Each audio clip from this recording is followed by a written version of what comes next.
Hello testers. ఈరోజు మనం discuss చేయబోయే టాపిక్ మన సబ్స్క్రైబర్ నుంచి వచ్చిన automation testing related interview question. ఇది పార్ట్ 2 అనమాట. పార్ట్ 1 వచ్చేసి మనకి tester related day to day activities, roles and responsibilities part 1 వీడియోలో కంప్లీట్ చేశాము. అది నేను డిస్క్రిప్షన్లో లింక్ ఇస్తాను. అండ్ ఈ సెకండ్ క్వశ్చన్ వచ్చేసి ఏం అడుగుతున్నారంటే ఛాలెంజెస్ ఏం ఫేస్ చేస్తున్నారు. ఓకే, ఛాలెంజెస్ ఏం ఫేస్ చేస్తున్నారు మీ ఆటోమేషన్ ప్రాజెక్ట్లో. ఓకే, దీన్ని స్పెసిఫిక్గా only automation project, okay, automation project related challenges అయితే ఆల్రెడీ నేను వీడియో అనేది చేసి ఉంచాను ఛానల్లో. ఓకే, ఆ లింక్ కూడా నేను డిస్క్రిప్షన్లో ఇస్తాను. ఓకే, ఇది చూసారు కదా, challenges while automating test cases. Okay, ఇది వచ్చేసి ఆటోమేషన్ రిలేటెడ్ ఛాలెంజ్ అనమాట. లేదు, ఇప్పుడు చెప్పబోయేది ఏంటంటే మామూలుగా టీమ్, ఓకే, ప్రాజెక్ట్లో మీరు వర్క్ చేసేటప్పుడు, ఓకే, ఏదైతే క్లయింట్ ప్రాజెక్ట్ ఉంటుందో క్లయింట్ ప్రాజెక్ట్లో మీరు వర్క్ చేసేటప్పుడు ఎలాంటి ఛాలెంజెస్ ఉంటాయి, అవి ఎలా చెప్పాలి అనేది ఈ పర్టికులర్ వీడియో అనమాట. ఓకే, సో ఫస్ట్ పాయింట్ వచ్చేసి పాయింట్స్ వైజ్ రాస్తున్నాను ఇక్కడ. ఫస్ట్ పాయింట్ కొంచెం మ్యాక్సిమైజ్ చేద్దాం ఫాంట్ సైజ్. ఫస్ట్ పాయింట్ వచ్చేసి మీకు రిక్వైర్మెంట్స్ మిస్ మ్యాచ్, లేకపోతే రిక్వైర్మెంట్ గ్యాప్ అనమాట.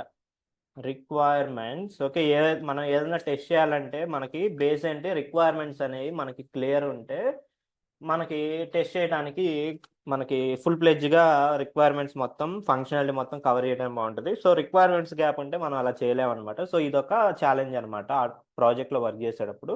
Requirements gap maybe acceptance criteria, okay, AC acceptance criteria missing. Okay, అది రాయలేదు యాక్సెప్టెన్స్ క్రైటీరియా, లేకపోతే high level acceptance criteria, okay, high లెవెల్లో రాసుకుంటారు, ఓకే, ప్రొడక్ట్ ఓనర్స్. సో ఇలా కనుక ఉంటే మనకి ఆమ్, అదొక ఛాలెంజ్ అనమాట వర్క్ చేయడానికి. Next frequent update. ఓకే, ఒకసారి మనకి డెవలప్మెంట్, ఓకే, డెవలప్మెంట్కి వచ్చిన తర్వాత పర్టికులర్ యూజర్ స్టోరీ, లేకపోతే టెస్ట్, ఓకే, టెస్టింగ్కి వచ్చిన తర్వాత, లేకపోతే డెవలప్మెంట్ జరిగేటప్పుడు టెస్టర్స్ ఆల్రెడీ టెస్ట్ కేసెస్ రాస్తూ ఉంటారు కదా. సో ఆ పర్టికులర్ టైంలో మనం ఏదైతే స్టోరీ కింద టెస్ట్ కేసెస్ రాసినామో ఆ పర్టికులర్ స్టోరీ కనుక అప్డేట్ అయితే, రిక్వైర్మెంట్స్ అప్డేట్ అయితే అది ఒక ఇష్యూ అనమాట. Okay, frequent updating, okay, frequent updating of requirements after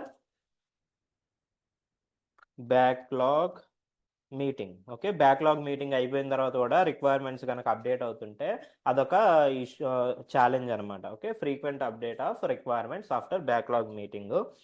next ఇంకొక ఛాలెంజ్ ఏంటంటే మీకు unstability of test environment. Okay, test environment మీకు ఎప్పుడు అన్స్టేబుల్గా ఉంటుంది అనమాట. ఓకే, ఫంక్షనాలిటీ బ్రేక్ అవటం, లేకపోతే ఎన్విరాన్మెంట్ డౌన్ అవటం, ఇలాగా మోస్ట్లీ మీరు ఏదైతే టెస్ట్ ఎన్విరాన్మెంట్ వర్క్ చేస్తున్నారో అది ఇలా ఉంటే కనుక అది అన్స్టేబిలిటీ ఇష్యూ కింద వస్తుంది అనమాట. Next unplanned unplanned leaves of colleagues or co-testers. Okay, unplanned leaves of co-testers before sprint end. Okay, sprint end ముందల మీ కో టెస్టర్స్ ఎవరైతే ఉన్నారో వాళ్ళు అన్ప్లాన్డ్ లీవ్కి వెళ్ళిపోవడం కనుక ఫ్రీక్వెంట్ జరిగితే దానివల్ల ఏమవుతుంది, ఓకే, వేరే టెస్ట్ మీద ఎక్కువ బర్డెన్ అనేది పడుతుంది, లేకపోతే అది నెక్స్ట్ స్ప్రింట్కి మూవ్ అవటం జరుగుతుంది అనమాట. ఓకే, ఇన్ స్ప్రింట్లో టెస్టింగ్ అనేది కంప్లీట్ అవ్వకపోతే. నెక్స్ట్ ఇంకొక ఛాలెంజ్ ఏంటంటే లాస్ట్, లేకపోతే స్ప్రింట్ లాస్ట్, లేకపోతే sprint end. Okay, sprint last day or 2 days before code deployment to test environment. Okay, టెస్టర్కి లెట్స్ టెస్టర్ ఎస్టిమేషన్ పెద్ద స్టోరీ అయితే 8 పాయింటర్ స్టోరీ, అలా అయితే 5 పాయింటర్ స్టోరీ, 8 పాయింటర్ స్టోరీ, టెస్టర్కి మినిమం 2 days టైం కావాలి, 2 or 3 days. Okay, మళ్ళీ ఏమన్నా అందులో డిఫెక్ట్స్ వస్తే దాన్ని డిఫెక్ట్స్ ఫిక్స్ చేసిన తర్వాత మళ్ళీ రీటెస్టింగ్కి టైం కావాలి కదా. సో ఈ డెవలపర్స్ కనుక okay sprint last day 2 days code deployment okay ఎవరు by developers okay by developer to test environment okay ఇలాగ లాస్ట్ మినిట్ కోడ్ డిప్లాయ్మెంట్స్ కనుక మీకు జరుగుతుంటే కనుక మీ టెస్టింగ్ అనేది డిలే అయ్యే ఛాన్స్ ఉందన్నమాట. దానివల్ల మీకు sprint roll overs okay sprint roll overs అనేవి జరుగుతుంటాయి. ఇది ఒక ఛాలెంజ్ అనమాట. Next not sufficient okay not sufficient time for regression testing before release okay before release time lines మీకు సఫిషియంట్ టైం లేకపోవటం వల్ల ఓకే టైం లేకపోవటం వల్ల అంటే దేని వల్ల అవ్వచ్చు అంటే మీకు అది స్టోరీస్ ఏమన్నా మళ్ళీ డిఫెక్ట్స్ వచ్చి ఓకే ఇష్యూస్ ఫిక్స్ చేయడం లేట్ అయ్యి మళ్ళీ దాన్ని రీటెస్ట్ చేసుకొని మీరు ఓకే ఈ ప్రాసెస్ అంతా చేసేదానికి మీకు టైం అనేది తక్కువ ఉండే ఛాన్స్ ఉందన్నమాట. ఇది ఒక ఛాలెంజ్. నెక్స్ట్ ఇంకా ఆటోమేషన్ ఛాలెంజ్ వచ్చేసి మీకు ఆటోమేషన్కి ఎన్విరాన్మెంట్ స్టేబిలిటీ లేకపోతే మీకు టెస్ట్ కేసెస్ అనేవి ఫెయిల్ అయిపోతాయి. ఓకే ఆల్రెడీ ఇక్కడ ఎన్విరాన్మెంట్ స్టెబిలిటీ అనేది మనం రాసాం కాబట్టి ఇక్కడ నేను మళ్ళీ మెన్షన్ చేయట్లేదు అనమాట.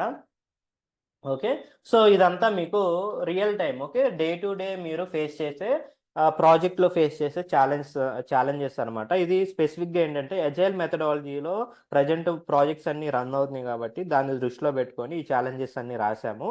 ఓకే సో ఇంటర్వ్యూలు అడిగితే మీరు అట్లీస్ట్ ఒక 5 points అన్న చెప్తే కనుక మీకు మంచి స్కోప్ అనేది ఉంటుంది. మొత్తం రియల్ టైంలో చెప్పడం అనేది జరుగుతుంది కాబట్టి ఓకే ఇంకా ఏమన్నా మీకు స్పెసిఫిక్గా ఇంటర్వ్యూ టాపిక్స్ కావాలంటే కమెంట్లో మెన్షన్ చేయండి. ఎవరైతే వీడియో నచ్చిందో లైక్ చేయండి ఖచ్చితంగా. ఇంకా ఎవరైతే చూస్తున్నారో సబ్స్క్రైబ్ చేయట్లేదో ఖచ్చితంగా సబ్స్క్రైబ్ చేయండి. Okay thank you so much.